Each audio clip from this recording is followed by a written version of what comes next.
After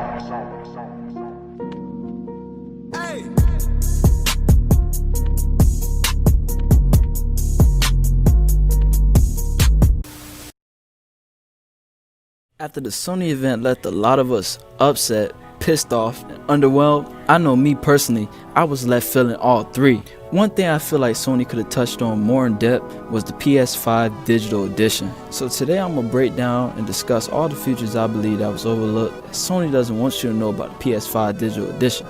So let's start all the wit whacking and jaw wagging, nigga. Let's get right into the video. Wait, but one more thing though. Before I even begin, y'all hit that like button for y'all boy, man. Hit that like button for us, man. Subscribe if you're new, man. Subscribing is free. For me, it don't cost a thing, $0. That shit is free. Go subscribe to us. We got more content coming on the way. But now that that's out the way, let's get down to business. Let's get into this topic.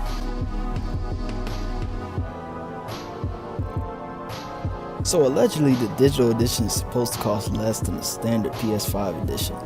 This attracts the consumers like myself, but what a lot of people don't know is that with the digital edition, essentially your purchases will have to be new games, and there's no other way around it. Like, isn't that crazy? Like, especially with the price of video games jumping up to $70, that's gonna cost people more money in the long run. And of course, Sony doesn't give a goddamn. I mean, the more money, the better. People like to dismiss this fact because they only think, hey, it's only $10 more. But you have to consider the fact that when you're buying multiple games, it all adds up. For example, before, if you buy 2 new games, which were $59.99, that will cost you around $120. But now, that'll cost you around $140. So just keep that in mind when you have a little money to splurge on for some new games. Another thing with the digital edition, it may take a little while for the game price to go down, whereas if you have the standard edition, it could take you less time. Let's say if a new game comes out with the standard edition, it'll be quicker for you to find a pre-owned version for a little less rather than wait till it goes on sale. And that's considering if it's the game you want. So buying the digital could be a gamble because sometimes Sony PS Store deals only include certain games. With a game like WWE 2K19, a year after 19 release, is still full price after launch in the PS Store. Sony hasn't came out officially and stated whether or not digital game prices will gradually go down. So who knows? We'll just have to wait and see at this point. My next point is that there is no more borrowing games. I repeat, no more borrowing games. So don't even ask me for my 2K, don't ask me for none of my games because you ain't getting shit, because there's no more borrowing games if you buy this digital version of the PS5. And I know sometimes your friend has a game that you're probably curious about and you want to play. Sometimes you just want to borrow games from a friend just to see how the game is before you actually spend money on the game. But with a digital version, even if game sharing is an option, your friend might be game sharing with someone else. So you might have to go out and buy it yourself.